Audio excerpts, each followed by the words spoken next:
SI.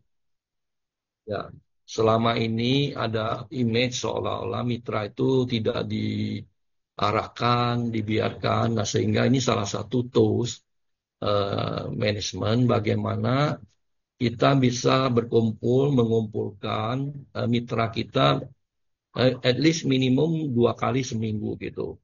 Dalam dua kali seminggu itu eh, berupa permintaan, ini sebenarnya permintaan dari MKSI bahwa dealer hendaknya bisa memanage mitra itu menghandle dengan baik sehingga tidak masalah walaupun itu mitra.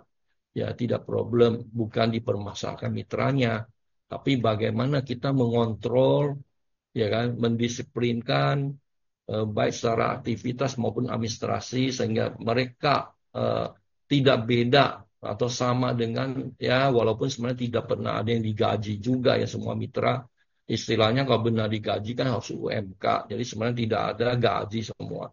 Namun kita dengan sistem imbalan insentif ini sebenarnya jauh lebih besar penghasilannya bagi mitra yang mempunyai performance yang bagus. Nah, sehingga dengan begitu mitra itu termanage dengan baik ya bahkan bisa mempunyai disiplin dan administrasi yang tidak kalah atau lebih baik daripada yang menerima tunjangan. Itu sedikit pembukaan saya untuk pagi ini. Oke, mungkin saya akan masuk ke materi. Sebagian mungkin yang baru join saya juga tidak ulang persis, tapi flash saja secara flashback sebentar dengan quick flash saja untuk menyampaikan apa yang pernah kita sampaikan di 2 sesi sebelumnya. Ya, oke, mungkin saya mulai saja karena hari ini tidak seperti sebelumnya lebih dari 30 menit. Hari ini saya akan stick selesai di 10.30 karena ada meeting berikutnya dengan yang lainnya. Ya, saya mulai langsung. Seminar strategi sukses salesperson melalui aktivitas marketing. Ini sudah diketahui, Anda sudah kenal marketing funnel, yaitu suspek, prospek, hot prospek, SPK, KP. Nah, di kita ada KP ya, di MKSI mungkin tidak ada KP. Kemudian menuju ke DO. Oke, next. Istilah suspek saya pikir sudah dipahamin, jadi saya tidak ulang lagi. Bagi yang belum mendapatkan informasi ini, silakan minta linknya, share linknya dari BM Anda. Saya sudah share di Depo Otomotif. Ya, jadi bisa diulang, dilihat di situ. Oke, ini saya mau menyampaikan rentetan dari suatu proses sampai DO. Kira-kira dari mana sumbernya. Jadi diawali dari suspek, kemudian dilanjutkan lagi. Silakan. Dilanjutkan lagi ke prospek. Ini sudah umum lah ya, kita udah pernah sering dengar. Oh, suspek, lead. Lead itu suspek. Ciri-cirinya seperti apa? Nah, ini juga bisa diikutin di link yang saya kirim, yang pernah dikirim Bu Yani barangkali juga di Depo Otomotif. Kalau bagi yang belum mengikuti video ini bisa diminta juga ya ke BM atau kepada Ibu Yani untuk di-share ya untuk dibaca, didengar gitu. Nah, ini oke, saya akan masuk ke topik hari ini mengenai suspek. Jadi waktunya udah berjalan 4 menit. Eh, hot prospect ya, ke hot prospect. Nah, oke, hari ini saya bicara mengenai hot prospect. Hot prospect ini adalah pengembangan Anda sebagai mitra di tahap prospek. Ya, di tahap prospek saya flashback sedikit ada ciri-cirinya, yaitu customer bertanya mungkin sedikit lebih detail, ya kan bertanya, berpikir-pikir, mau diskusi dengan keluarga, itu sudah masuk ke tahap prospek. Ya, kemudian Anda olah-olah, Anda visit lagi, WA lagi, follow up lagi, semakin intens, semakin hari, semakin kelihatan niat untuk serius belinya. Nah, itu adalah prospek. Namun dalam hal seperti itu, berkembangan itu, kita perlu membedakan prospek dengan hot prospek. Karena ini krusial. Ini fase ini, perubahan fase ini harus bisa didetek dipahamin oleh seorang mitra. Ya, kalau Anda tidak bisa membedakan fase prospek dan hot prospek, kemungkinan Anda akan memerlukan waktu lebih panjang untuk sampai ke SPK. Bahkan bisa jadi membuat yang prospeknya tadi yang sebenarnya sudah mau menuju hot prospek kembali menjadi mentah atau menjadi diganggu oleh kompetitor. Sehingga di tahap prospek ini adalah tahap yang sangat penting. Ya, tahap seseorang mitra yang untuk melakukan action, untuk melakukan uh, push, namanya push strategi. Harus melakukan push strategi. Oke, saya kasihkan ciri-cirinya dulu. Ini ciri-cirinya sangat penting ya.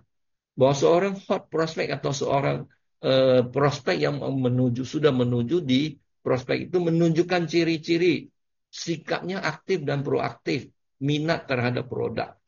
Maksud sikap aktif dan proaktif ini apa? Jadi kalau pada tahap suspek atau list pada tahap prospek, boleh dikatakan calon itu masih pasif gitu, banyak mendengar, ya lebih banyak apa atau bertanya sekedar tanya saja.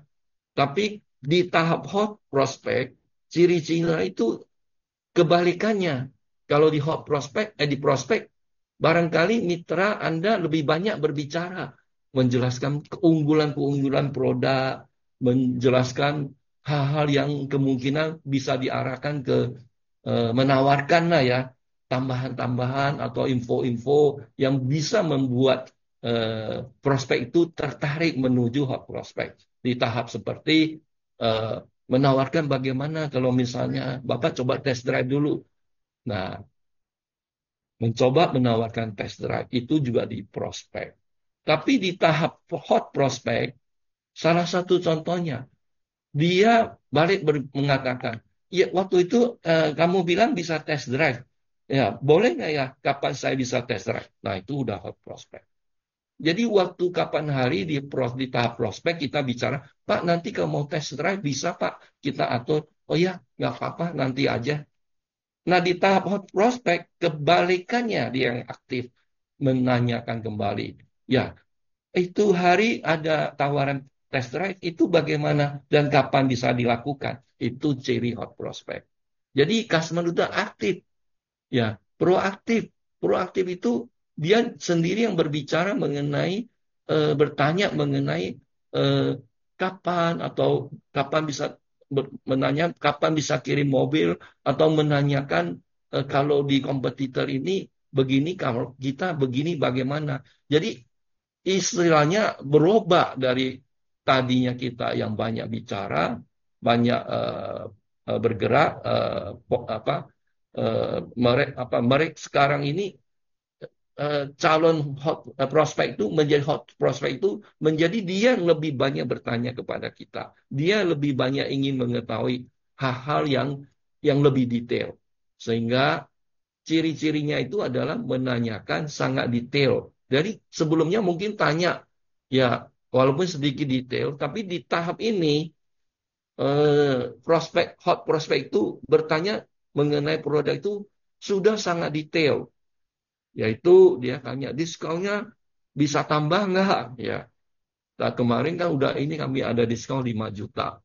Di tahap ini malah dia berbicara diskon 5 juta itu terlalu kecil, ya kan? Apakah bisa ditambah? Ya, eh, atau bisa tambah berapa gitu? Atau dia bertanya, itu warna ada berapa warna? Kalau warna ini bagus nggak?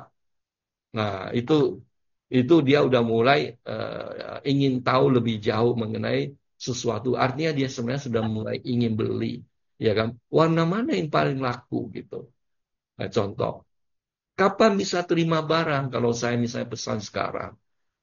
Ya, itu pertanyaan-pertanyaan itu harus ditangkap sebagai memasuki tahap hot prospect. Atau dia tanya bagaimana cara bayarnya ya? Saya DP sekarang seandainya saya punya DP ini kan total 100 juta. Kalau sementara saya kalau ada 50 juta, terus saya ada sisa 50 juta itu sebenarnya masih di deposito. Nanti jatuh temponya 2 minggu lagi gitu. Nah, itu sudah menunjukkan hot prospect. Ya, sudah hot prospect. Jadi, nanti saya akan jelaskan kenapa di titik ini sangat krusial, sangat penting. Ya, atau panjar minimum berapa? Nah, kemarin udah ditawari 100. Bisa di bawah itu nggak?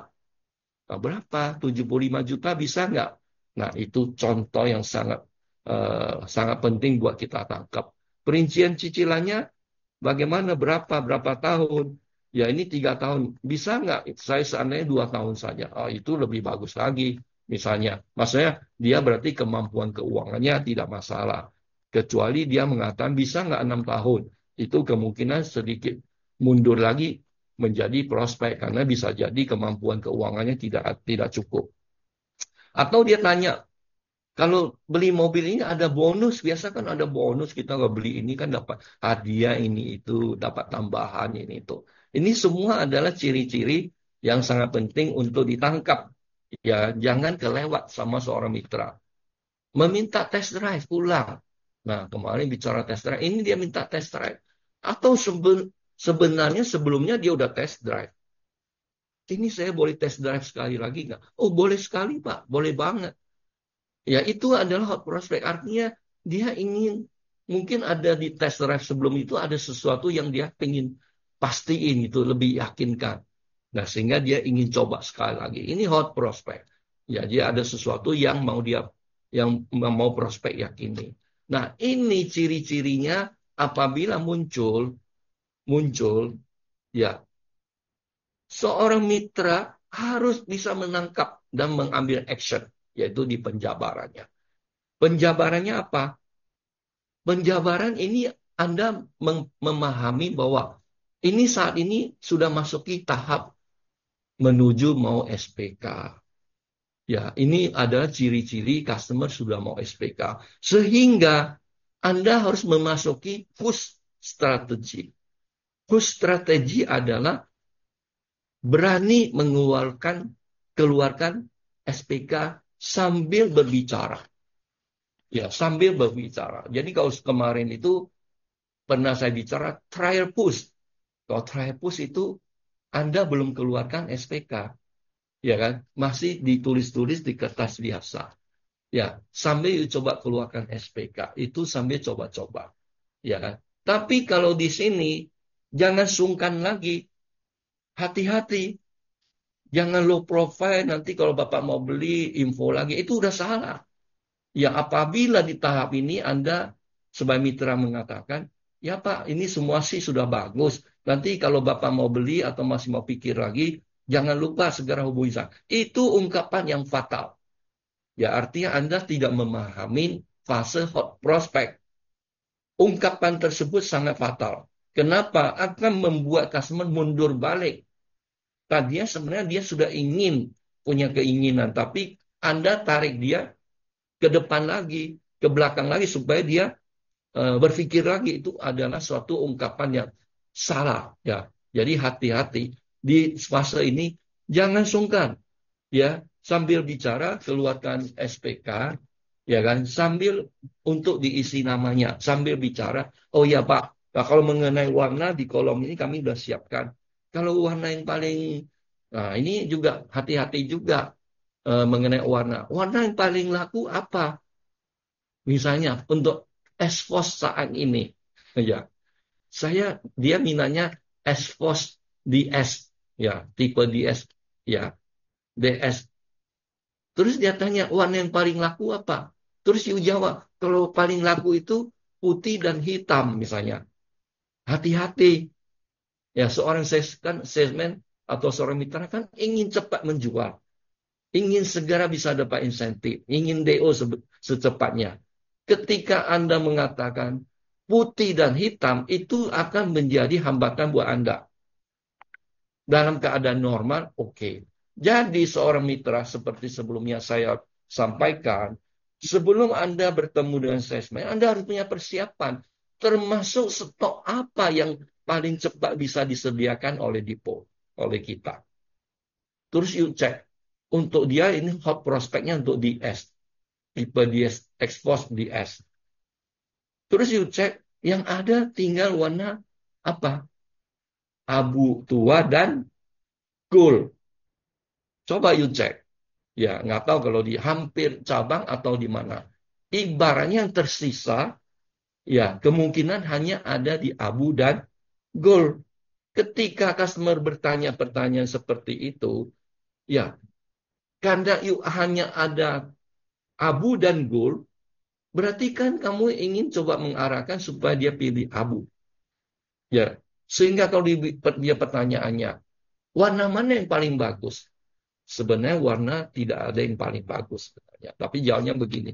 Ya kalau dia tanya seperti itu, kalau mengenai warna sebenarnya namanya diproduksi oleh ATPM, pasti semua warna sudah dikaji, pasti sudah bagus-bagus. Nah, kalau namanya warna itu agak tergantung selera. Ya misalnya kalau untuk tahan debu, ya tidak kelihatan cepat kotor, itu abu tua yang paling cocok karena warna debu itu sebenarnya mirip dengan abu tua. Oh iya, saya ini kalau eh, kebetulan ya, kebetulan ini kalau kebetulan. Saya kebetulan sih ya perawatan mobil ini saya nggak ada waktu saya ditaruh bisa seminggu baru saya bawa ke ini ke ke door smear gitu. Nah, ini berarti cocok sekali ya dengan you punya keadaan stok itu. Nah, itu mantap banget gitu, pas gitu. Ya, kecuali saya eh, maunya ada warna hitam gitu. Nah, di situ agak sedikit pusing kalau nggak ada barang. Artinya bisa jual, tapi harus nunggu nanti barangkali 2 bulan lagi, sebulan lagi baru bisa DO. Tapi kalau dia memang insist di situ, ya mau nggak mau lah kita ikutin gitu. Nah, jadi itu contoh. Kalau dia tanya warna, jadi seorang salesman harus juga yang saya bicara sebelum you datang harus you siapkan bekal. Ini udah mau masuk hot prospect ini kelihatannya warna apa, leasing apa, semua you sudah persiapan atas pertanyaan dia, you sudah siap jawab. Begitu dia pertanyaan mengenai warna, you namanya kayak Deddy Corbuzier gitu. Sebenarnya Deddy Corbuzier itu adalah mindset nggak tahu ya ilmunya seperti apa. Dia bisa mengarahkan pemikiran kita untuk memilih sesuatu yang seperti dia inginkan. Ini bukan Deddy Corbuzier, ada ilmunya lah ibaratnya. Ada ilmu, kalau kita mau dari 5 warna, maunya dia pilih warna abu, bisa diarahkan pelan-pelan, dikondisikan, berbicara tentu mana yang menguntungkan untuk pilih abu. Ya, kemudahan untuk menjangkau abu itu di mana lebih cepat atau mana. Ya, tapi itu kita nggak bicara itu, ada ilmu. Tapi buat kita sederhana. Kalau kita hanya ada abu, terus you terlanjur ngomong, warna apa paling disukai? Putih atau hitam? Nah, you sudah push you punya mindset ke dia bahwa putih dan hitam itu pilihan warna. Ternyata ketika dia mau SPK, oh Pak, kebutuhan putih sih kita udah nggak ada sementara ini ada cuma ada abu gitu. Nah, kalau begitu saya tunggu aja. Nah, itulah kendala yang harus kita hindari. Oke, jadi keluarga SPK sambil diisi. Kita nggak bicara ada isu warna lah ya. Oke Pak, ini expose biar nggak salah ya Pak, tipenya expose misalnya ultimate gitu, ya kan? Harganya ini yang sesuai kita bicara setelah diskon ini, atau mau dibuat ini perincian setelah diskonnya ini harganya. Total DP-nya ini 100 juta ini. Dia diam aja. Customer itu tidak ada, oh jangan tulis dulu, jangan tulis dulu. Kalau gitu berarti sebenarnya ciri-ciri hot prospect ini ibaratnya belum matang gitu, barang belum matang. Mungkin tidak semua cirinya. Ada salah satu, dua, tiga ciri keluarnya kita udah mulai munculkan untuk tes, untuk keluarkan SPK. Tapi ternyata dia juga masih belum matang banget. Oke, jangan dipaksa. Ya nggak apa-apa kalau begitu. Ya taruh di samping lagi. Bicara lagi untuk hal-hal yang teknis dalam hal mau transaksi atau bagaimana. Bicara lagi teknisnya. Ya kan? Barangkali dia mungkin masih butuh informasi yang lebih jauh lagi. Sehingga kalau belum saat juga bisa di-push, apa boleh buat. Ya, terpaksa kita sabar. Kalau kita paksa push, juga mungkin bisa ada fatalnya. Tapi walaupun begitu, bukan berarti you simpan SPK-nya. Tidak usah disimpan. Omongan dia itu belum tentu bakal tidak SPK. Artinya keinginan Anda di posisi tak fase ini benar-benar di otaknya harus mau SPK. di otak kita tetap mau SPK. Jangan takut gitu, tetap mau SPK. Karena memang sudah waktunya matang, sudah mau lahir gitu. Ya, nggak di itu pun sebentar dia akan jadi gitu. Nah, salah satu unsur yang sangat penting dalam tahap ini, ya akhirnya SPK sudah tulis-tulis, ya kan? Jangan lupa di kolom panjang. Ya, bagaimana untuk mengisi panjang? Teknisnya yang lebih baik. Kalau saya sarankan sih jangan bertanya di kolom ini Pak, ini kebetulan nanti ada panjar yang harus dibayar. Kira-kira Bapak mau bayar berapa? Saya sarankan hindarin bicara bertanya begitu.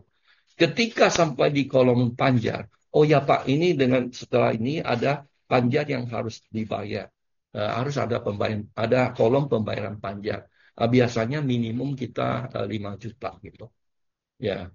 Oh ya udah, saya 10 juta aja, thank you, lebih bagus lagi kan. Ini biasanya sih minimum kita terima 5 juta. Dia juga diam, berarti dia accept. Dia terima apa yang Anda punya komen. Wah, masa 5 juta?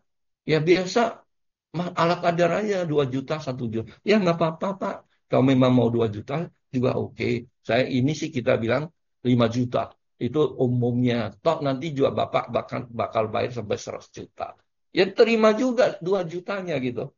Ya, tapi kalau ditimbulkan pertanyaan mau bayar berapa, dia berpikir.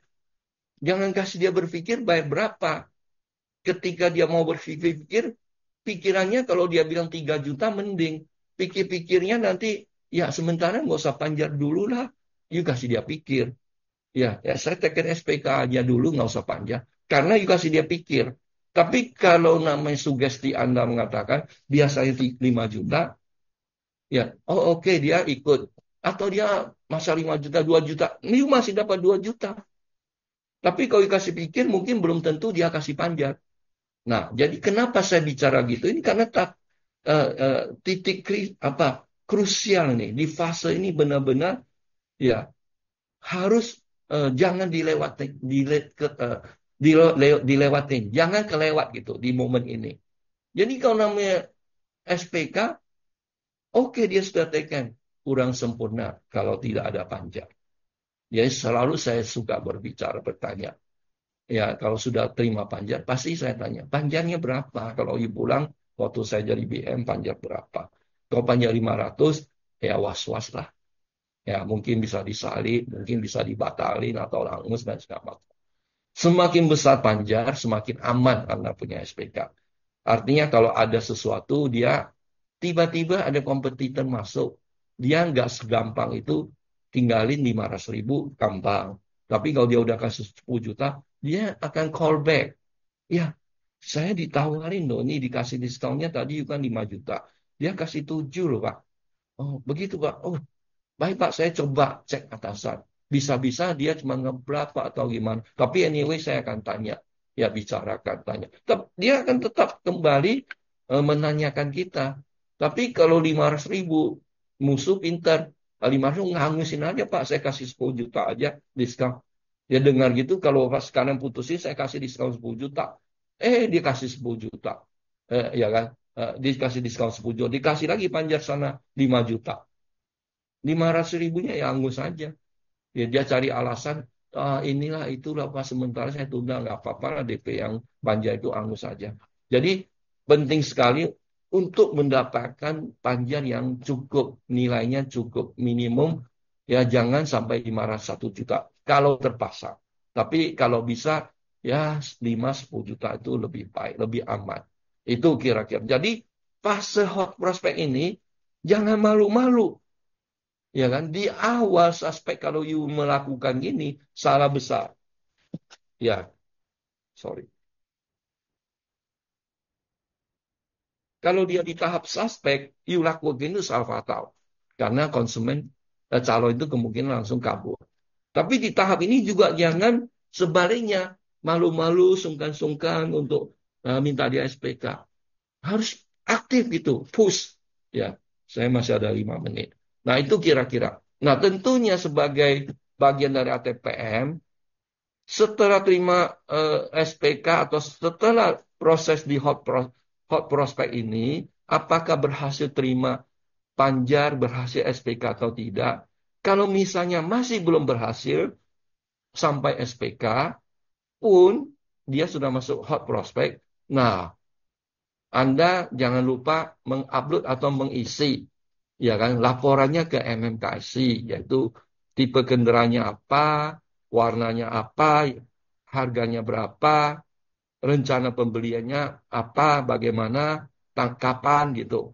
Ya kan? Alamatnya di mana, alasan hot prospect apa? Ya, alasannya sudah rencana bayar panjar minggu depan, besok, misal contoh. Ya, apakah customer melakukan test drive? Jawabnya iya. Jadi kalau tidak, itu ada pilihannya, contengannya tidak. Jadi ATPM ingin mengetahui customer itu melakukan test drive atau tidak. Kalau iya, itu prosedurnya dianggap lebih baik. Kalau tidak, itu berarti kurang. Ya, sedikit kurang. Nah, bukan berarti kita harus paksakan calon itu test drive. Ya, oke, sebenarnya saya hari ini cukup ini saja, tapi berhubung waktunya singkat, saya juga tidak membuka kesempatan untuk tanya jawab. Tapi